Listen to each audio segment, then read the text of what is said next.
Hey folks, Matt Easton here, Scholar Gladiatore. So this is a brief video, another brief video. I realised I did one yesterday, but really just to say that I've just taken delivery of a few things from Fabrica Cacti, which I've been really looking forward to, and I've mentioned a few times on videos here.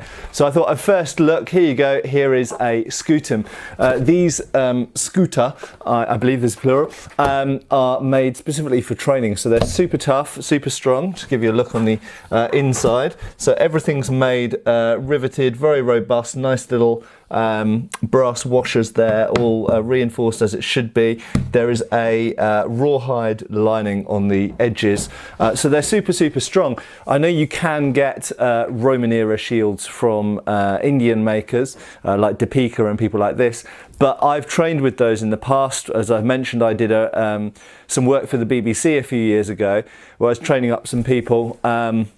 Yes, I'm not a Roman expert, but they wanted me to do it, and so anyway, it was a learning curve for all of us, but it was a really cool project actually.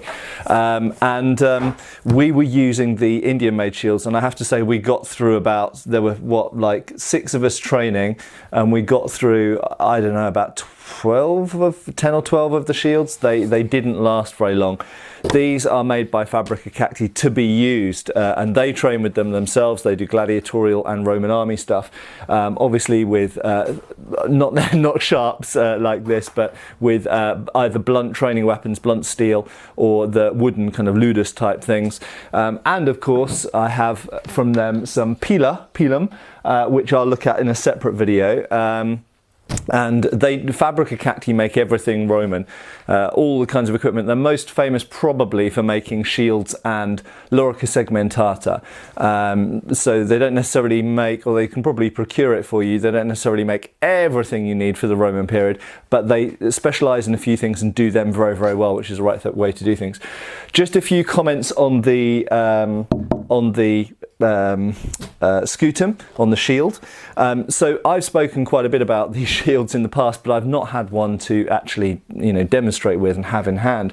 And those videos will obviously be coming in due course. This is just a first intro, but this set, so people often talk about the Roman gladius, and as I've said in so many videos, you can't talk about, well, you can, but you shouldn't talk about the gladius in isolation, because it's very much part of a weapon system used with this shield, and indeed it has to be argued to a certain extent with armour, okay? And when we're considering why this particular design of sword, okay, this is the Mainz version, and there was, Fulham and Pompeii. Well, Fulham's probably a Mainz variant, but there were other versions of the gladius, but they share similar characteristics in that they are short-ish, they're not super short, short-ish, very pointy, but still broad enough to be able to give a decent cut. They've got a short, small hilt without much hand protection because you don't need it because you've got the big shield.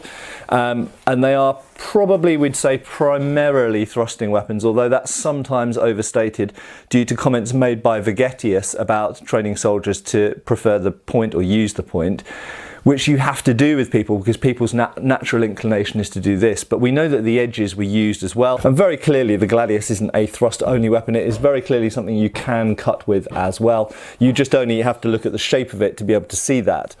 But coming back to the Scutum itself, the weapons and the equipment and the way of fighting that the Romans used was very much centered around this, and I have always argued that this is the primary weapon of the Roman legion. This is the object that dictated their entire way of fighting. It's the way that they opposed phalanxes of essentially spearmen or pikemen. It's the reason that they did so many things that they did in the way that they fought, and as I've said, even the design of their swords, the design of their javelins, and the types of missile troops they use and everything else. So this is a really super important thing. A few things about its characteristics. This particular, obviously they vary. You get oval shaped ones, you get flatter ones, but this is probably the most famous design of Scutum, and it is very curved, and you'll see that when it's tucked into the body, it fully laps around the side and most of the front of the person, and is very protective. It's extremely difficult to get around this. in terms of using it, it is very characteristic for having a horizontal grip. Okay, so lots of other big shields from history have a vertical grip or strapped end arms. This is a boss gripped shield with a horizontal grip. This is partly due to the size and shape of it, because obviously if you're marching for miles, which remember Roman soldiers predominantly did march for miles and they didn't necessarily fight for a long time.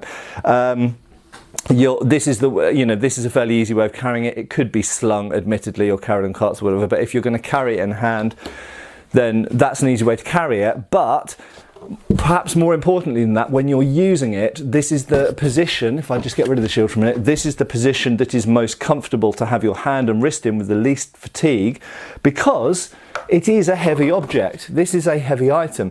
It's not so heavy that, I could probably hold it out at arms stretched for maybe half a minute, but it is a heavy object. It is a heavy shield. Now, I often talk about weapons from history being lighter than people necessarily think they are. People tend to think swords should be heavier than they are, but they're actually fairly light. But shields are one of those objects which actually defy that basic rule, and very often historical shields, particularly the large ones like Scutum and pavises and stuff, are very often actually fairly heavy, and that's partly because they're big. It's difficult to make a shield that will stop missile weapons and be big and not be heavy, and partly also to increase their effectiveness.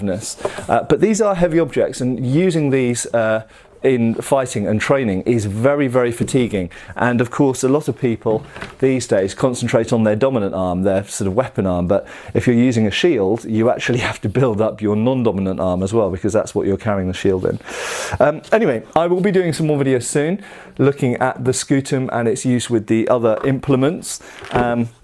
We'll also have a look at the pila, the pilum I've got two, so pila, that have come from Fabrica Cacti. A link to their page below.